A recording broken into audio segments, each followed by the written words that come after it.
Welcome back to the Mind of Sai Marie.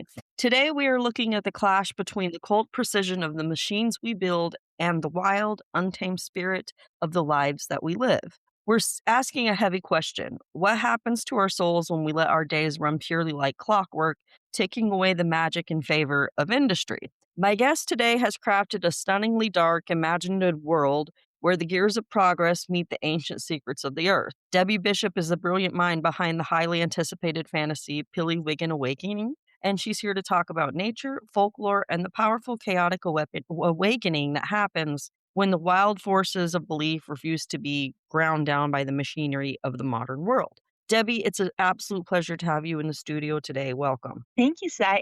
I love how you phrased all of that. That's just so wonderful. Awesome. So, the visual aesthetic of your work is so striking.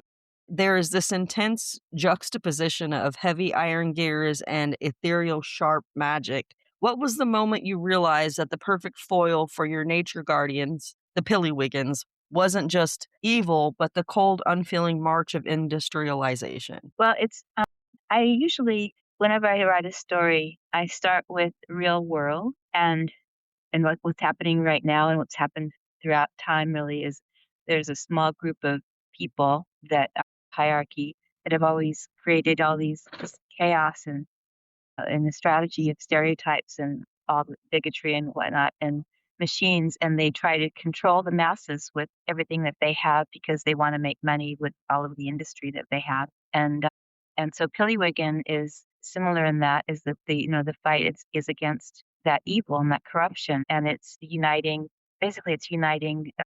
us individuals together because we're strong that way. And it's at our in our nature, we are very, very strong, and we don't need anything like that to unite us, but we do. Anyway, so I'm sorry, um, the the hierarchy has created all these systems to make us fight each other. It's like they put everybody in little boxes, and they wanna create chaos so that they can control things, and what we have here is we've got the protagonists are a combination of light and dark, which, they've always tried to make us racist or black and white is evil and good and things like that and shape our minds that way. And because they are a combination of both dark and light, they have the power to unite everyone. When they're united against hierarchy, the hierarchy becomes irrelevant. So, for our listeners who are new to this folklore, can you introduce us to the Pillywiggin? How do these traditional keepers of the wild react when they suddenly find their quiet green sanctuaries locked inside a giant ticking machine, if you will? Well, the Fae, the Pillywiggin is the last name of one of the characters, Chloe Pillywiggins, and I got it from it's the fairy lore. It's the Pillywiggin are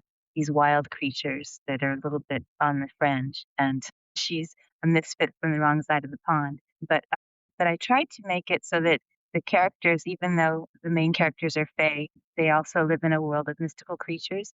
And the world is actually in our human realm now. It's present day, and it's just hidden. And they actually, in book two, they actually have to go into the human world for that story, which I love. I love the fish out of water kind of thing. They have to connect with their inner strength and save themselves, basically. So you've got several different groups that actually come together and unite out of fate and shape the story that way. So, there is a deep psychological parallel here. We often build highly structured, rigid lives to feel secure, like a perfectly calibrated machine. Why do you think this theme of an abrupt awakening to the organic, chaotic truth of life resonates so deeply with people who feel trapped in the daily grind today? We, yeah, it's everything. We are really trapped in our world. We've got all these gadgets and things that we're using, and and really we're creative creatures. We're souls that are here in order to learn as we're here,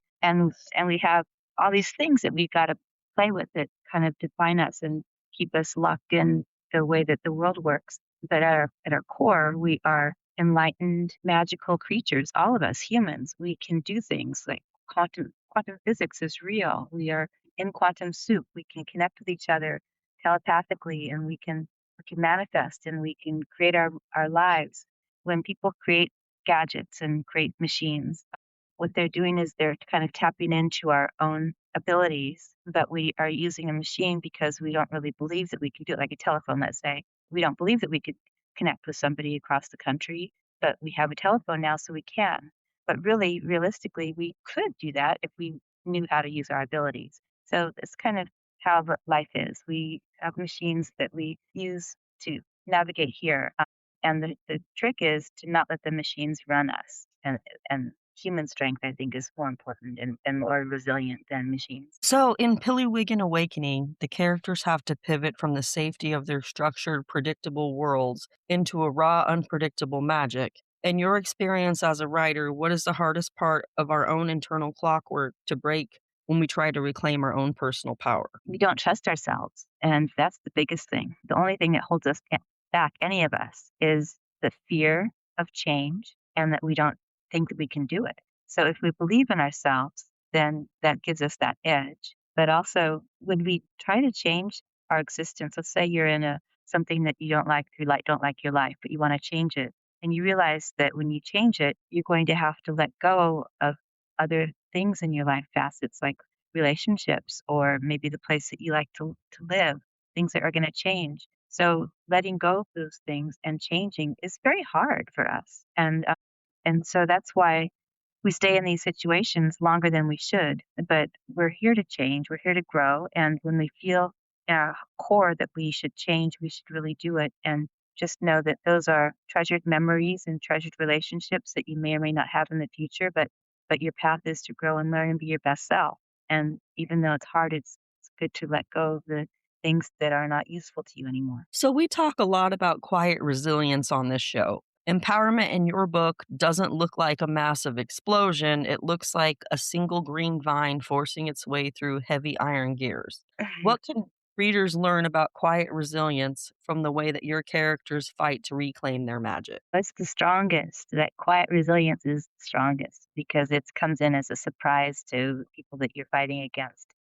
You know, it's like we're here. This is a teaching planet. We are here to learn, and there's always going to be evil in this world, and there's always going to be things that are going to hold us back, and we're here to try to navigate around it as we go through life. And you don't do that by bantering against them or banging on the door. You do that by strategy and gaining your own strength and going about your path. And the best way, I think, is to ignore all of that, the evil and the corruption, and just do your own thing and empower yourself and empower the people around you on an individual basis. That's how we can get stronger. But if you don't want to alert the enemy that you're coming. You want to go in as a surprise, and it's like the little flower that grows after a storm in the crack between in the cement. You know that I love those photos, like hope and everything is this little flower cracks through and grows. It's we are divine characters, and we have our best strength when we quietly use it and don't tell the enemy that we're coming. So, building a fantasy world that balances high stakes tension with the intricate, detailed mechanics of a clockwork society is no small feat. What was the biggest creative level up you had to experience to make sure the emotional weight of your characters didn't get lost in the machinery of the world building? Well, I always try. I work in facts. Really, I do research and I try to make my world real world always, and then I put the fictional story within that. And the characters seem to kind of write themselves when I do that because you've got reality that you're working with, and you've got real issues that humans we all have, and then they put this story and the plot into it, and the characters they appear in my mind like a movie as I'm writing it, and sometimes they'll actually say the lines before I even type it, and it's really interesting how that comes through. With me, it kind of comes through as a channel,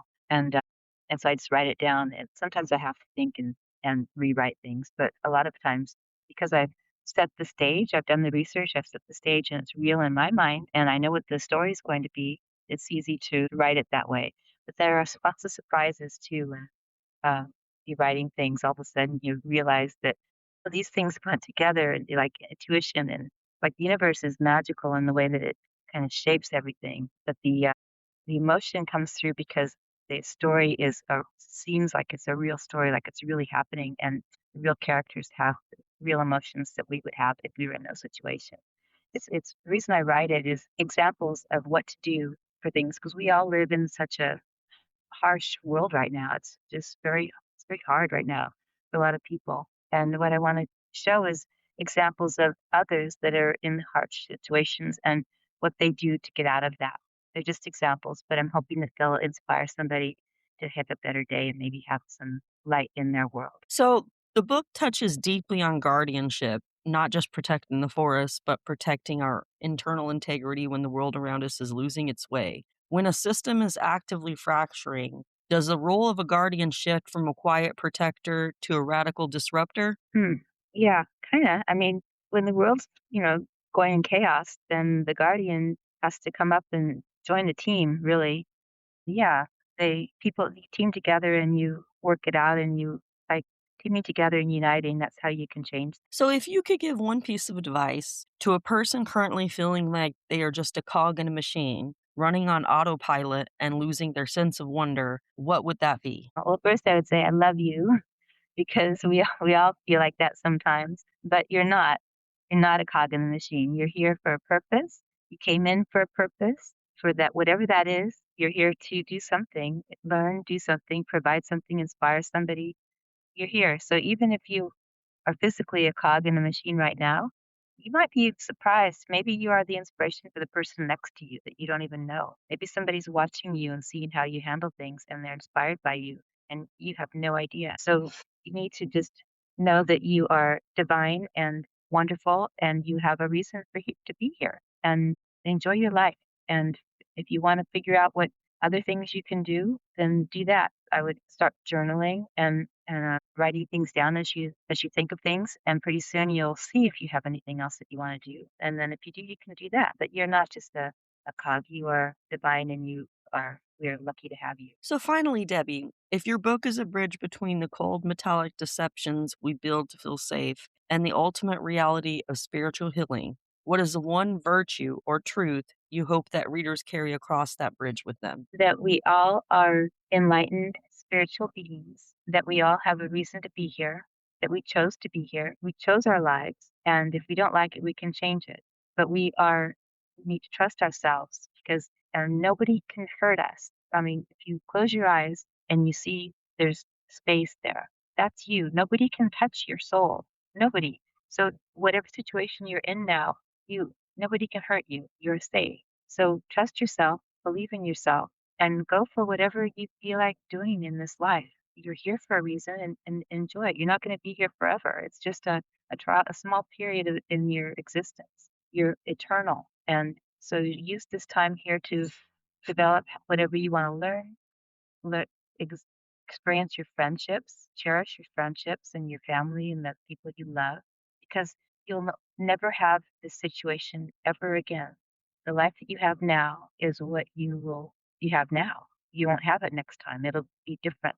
So cherish what you have, grow, learn, use this life as a wonderful jumping out board that you can, expand your consciousness, but enjoy it and know that you are loved and that you are infinite and that you have a reason to be here and a right to be here. Well, Debbie, thank you for sharing your brilliant vision and your incredible world building, as well as your deep, soulful insight with us today. You've reminded us all that no matter how heavy the gears of the world get, they can never crush the magic beneath them. That's right. To everyone listening, make sure you look out for Pillywiggin Awakening by Debbie Bishop, which is launching today, July 17th. Go ahead and step into the gears, break the complacency, and let the magic wake you up. And remember, the mind is the most important story that we'll ever tell. Until next time, thank you for listening to the Mind of Sai Marie.